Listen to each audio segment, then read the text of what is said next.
আদমখোর।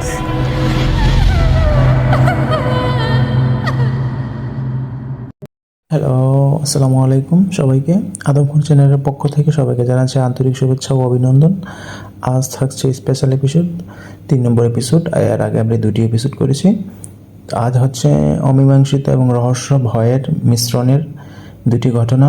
প্রথমটি হচ্ছে সেলেস্টা নামক অভিশপ্ত জাহাজ, আর দ্বিতীয়টি হচ্ছে লবণ মানুষ নামে ঘটনা। বেশি কথা বলবো না, চলুন সরাসরি ঘটনায় প্রবেশ করা যাক।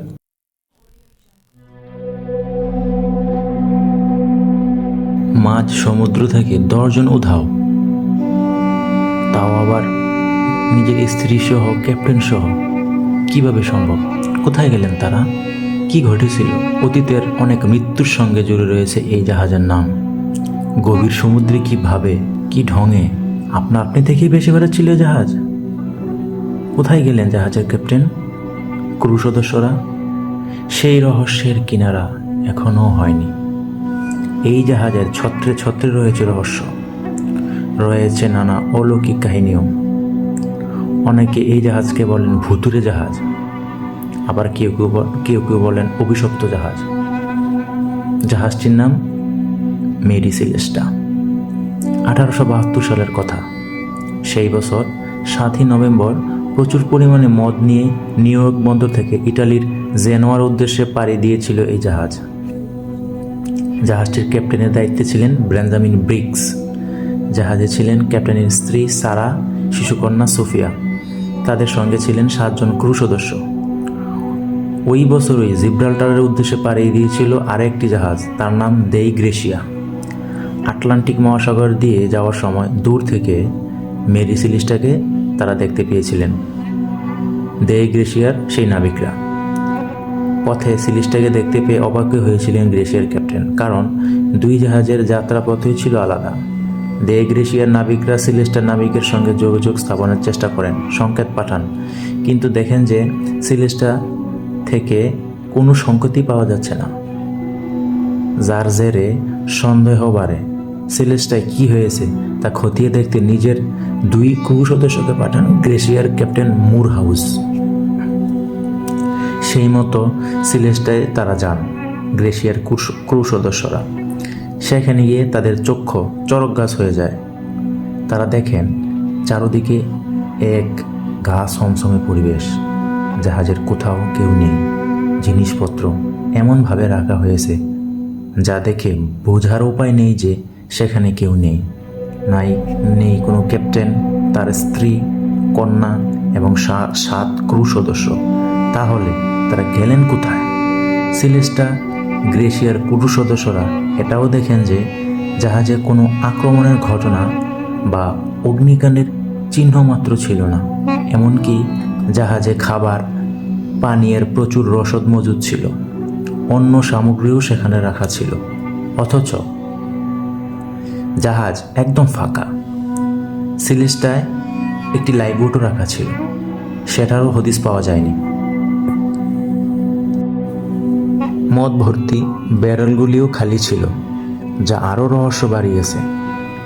পরিত্যক্ত অবস্থায় সেলেস্টাকে উদ্ধারের পর গ্রেসিয়ার সঙ্গে সেই জাহাজকে নিয়ে জিব্রাল্টার যান এই মুরহাউস। সেলেস্টার ক্যাপ্টেন বেঞ্জামিনের বন্ধু ছিলেন মুরহাউস। জাহাজ নিয়ে সমুদ্র পাড়ি দেওয়ার আগে নিউ ইয়র্কে একসঙ্গে তারা রাতের খাবারও খেয়েছিলেন একসাথে। তাই সমুদ্রপথে সেলেস্টাকে দেখে বাড়তি তৎপরতা দেখিয়েছিলেন মুরহাউস। পরিত্যক্ত সেলেস্টাকে জিব্রাল্টারে নিয়ে যান তিনি। এই জন্যই সেলেস্টাকে উদ্ধার করতে সেখানে গিয়েছিলেন গ্রেসিয়ার সেই ক্যাপ্টেন। যে জন্য যাওয়া হয়েছিল, সেখানে একটা আইন ছিল যে কোনো জাহাজ যদি যে ব্যক্তি উদ্ধার করবেন সেই জাহাজের যা দাম তার একটা অংশ পাবেন উদ্ধারকর্তা। এরপরই সেলেস্টারের কাহিনী প্রকাশ্যে আসে। সেলেস্টা জাহাজে ঠিক কী ঘটেছিল, ক্যাপ্টেন বেঞ্জামিন সহ 10 জন কোথায় গেলেন, এই নিয়ে নানা জনের নানা মত, নানা তত্ত্বের কথা উঠে আসে। কেউ বলছিলেন কোনো সামুদ্রিক হিংস্র প্রাণীর কবলে তারা পড়ছিলেন, আবার কেউ বলছিলেন জলদস্যুর আক্রমণের শিকার তারা হয়েছিলেন।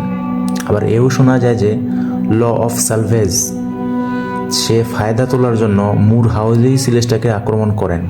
এই নিয়ে সন্দেহ প্রকাশ করেছিল আদালতও। সেই কারণে সিলেস্টা উদ্ধারের পরেও পুরো টাকা পাননি মুর হাউস, কারণ সেখানে কোনো মানুষই তো ছিল না, শুধু জাহাজটাই ছিল অবশিষ্ট। অনেকে দাবি করেন যে সিলেস্টার ক্যাপ্টেন বেঞ্জামিন ধর্মীয় কারণে নিজের স্ত্রী, কন্যা এবং 7 ক্রু সদস্যকে খুন করে আত্মঘাতী হন, তবে এই দাবিরও সত্যতা যাচাই করা যায়নি। অনেকে বলেন সমুদ্রে ভূমিকম্প বা টর্নেডোর কারণে ক্ষতিগ্রস্ত হয়েছিল সিলেস্টা, যার জেরে জাহাজে রাখা মদের যে ব্যারেলগুলি সেগুলি লিক করে জাহাজের নিচের অংশে পানিও ঢুকে গিয়েছিল।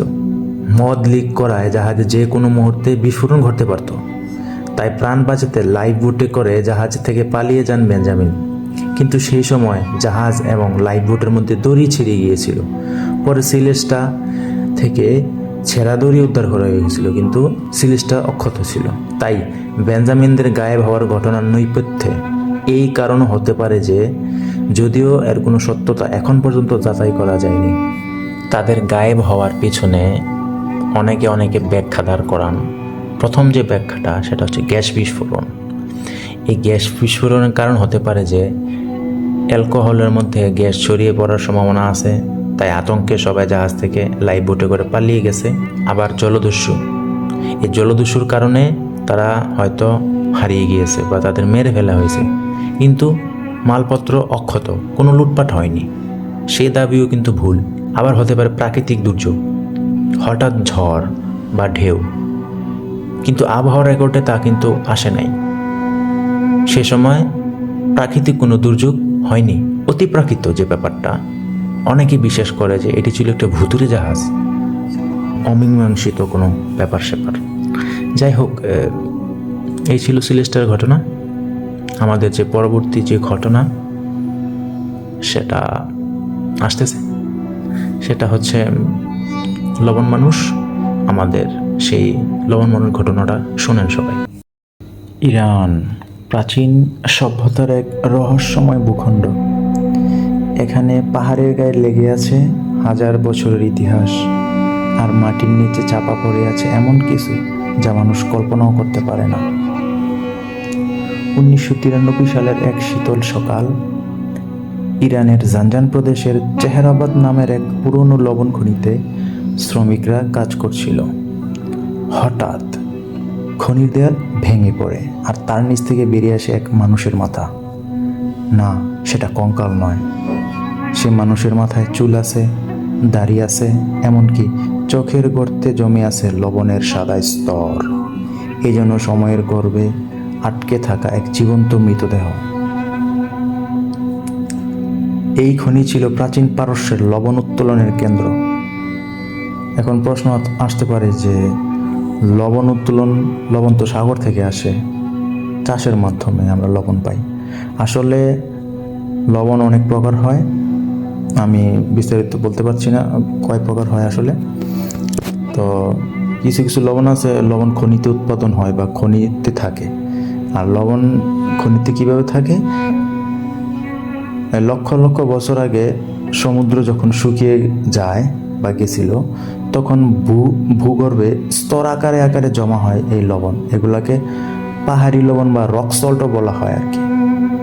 তো এই ছিল ছোট করে লবণের বিস্তারিত বর্ণনা। ঘটনায় ফিরি। তো সেখানে লবণের স্তর এত ঘন যে কোনো কিছু চাপা পড়লে শতাব্দীর পর শতাব্দী অক্ষত থাকে। সময়ের গর্ভে হারিয়ে যাওয়ায় এক যুগ।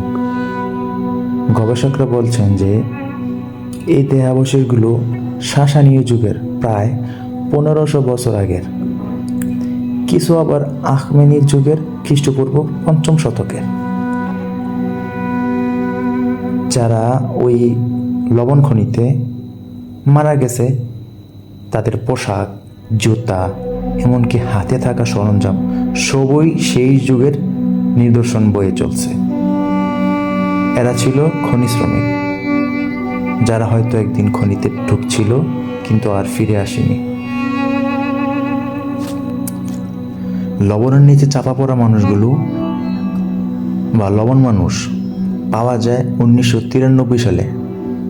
শুধু একজনই নয়, একের পর এক পাওয়া যায় আরও 5 জন, আরও 5টি জীবন্ত মৃতদেহ। সবাই চাপা পড়েছিল খনির গভীরে, লবণের নিচে। কেউ ছিল উলের পোশাকে, কারো হাতে ছিল লোহার ছুরি, কারো পকেটে ছিল একটা আখরোট, হয়তো খাবার হিসেবে তারা সঞ্চয় করছিল। তাদের দেহ এতটাই অক্ষত ছিল যে যেন তারা জীবন্ত ঘুমিয়ে আছে। কিন্তু এই ঘুম কি ভাঙবে? এই ঘুম যেন 1000 বছর ধরে চলেছে নিঃশব্দে। কিভাবে তারা মারা গেল? প্রশ্ন হচ্ছে, একসাথে এতজন কিভাবে এবং কেন মারা গেল? খনি কি আসলেই ধসে পড়েছিল, নাকি ছিল কোনো অভিশপ্ত গুহা যেখানে ঢুকলেই মৃত্যু নিশ্চিত? কেউ কি জানতো এই খনির ভেতর লুকিয়ে আছে মৃত্যু? যদি জানতো তারা কি সেই জায়গায় প্রবেশ করত, নাকি তারা ছিল কোনো গোপন কাজের অংশ যা ইতিহাস আজও বলতে ভয় পায়? তাদের নিয়ে আজও গবেষকরা বিস্তর পরিমাণে গবেষণা চালাচ্ছেন, তাদের ডিএনএ বিশ্লেষণ করছেন, তাদের খাদ্যাভ্যাস, পোশাকের ফাইবার, এমনকি মৃত্যুর সময়ও তাদের কোন সময় মারা গেছে সেটা জানার চেষ্টা চলছে। তেহরানের ন্যাশনাল মিউজিয়ামে তাদের রাখা আছে। তাদের বলতে প্রথম যে মানুষটা পাওয়া গিয়েছে সেই মানুষের মাথা ও পা, আর বাকি যারা আছে, বাকি 4 জন, তারা আছে জানজানের জুলফাগারি জাদুঘরে, যেখানে আজও দর্শকরা প্রতিনিয়ত ভিড় জমায় এবং নিঃশব্দে দাঁড়িয়ে থাকে তাদের দিকে তাকিয়ে, আর মনে মনে ভাবে, তারা কি এখনো আমাদের দেখছে? আসলে এটা কোনো গল্প নয়, এটা ইতিহাসের এক জীবন্ত অধ্যায়। এটা ইরানের লবণ মানুষ, যারা মৃত্যুর পরেও সময়কে হার মানিয়েছে, যাদের নিঃশ্বাস আজও লেগে আছে লবণের স্তরে স্তরে, আর যাদের চোখে জমে আছে সেই শেষ মুহূর্তের আতঙ্ক, নিঃশব্দ ভয়াবহতা। এই ছিল সংক্ষিপ্ত আকারে লবণ মানুষের ঘটনা। আশা করি ঘটনাটা বা রহস্যময় যে ব্যাপারটা আপনাদের কাছে ভালো লাগতে পারে। ধন্যবাদ সময় নিয়ে আমাদের এই চ্যানেলের ঘোষণার জন্য। সবাই আমাদের সাথেই থাকবেন। সেই পর্যন্ত সবাই ভালো থাকবেন। আমি সামনে আবারও ঘটনা নিয়ে আসার চেষ্টা করব। অনেকদিন ধরে আমরা ঘটনা কালেক্ট করার চেষ্টা করতেছি, কিন্তু ঘটনা কালেক্ট করতে পারতেছি না। যখনই আমরা সব ঘটনা কালেক্ট করব অথবা পর্যায়ক্রমে নিয়ে আসার চেষ্টা করব, আপনারা আমাদের জন্য দোয়া করবেন, যাতে আপনাদের সাথে থাকতে পারি, আপনাদেরকে ঘটনা শোনাতে পারি। আমরা আশা করব আপনারা আমাদের ঘটনা দিয়ে উৎসাহিত করবেন, বেশি বেশি ঘটনা পাঠাবেন। আসলে এই চ্যানেল আমাদের না, এই চ্যানেল আপনাদের, এই চ্যানেল সবার। যতদিন পর্যন্ত আপনারা থাকবেন এই চ্যানেল, ততদিন পর্যন্ত বেঁচে থাকবে ইনশাআল্লাহ। তো আজ আমি যাচ্ছি, অন্য আরেকদিন কথা হবে অন্য কোনো ভয়ের, রহস্যময়, সাসপেন্স, সত্য, অলৌকিক, লৌকিক ঘটনা বলি নিয়ে। আল্লাহ হাফেজ।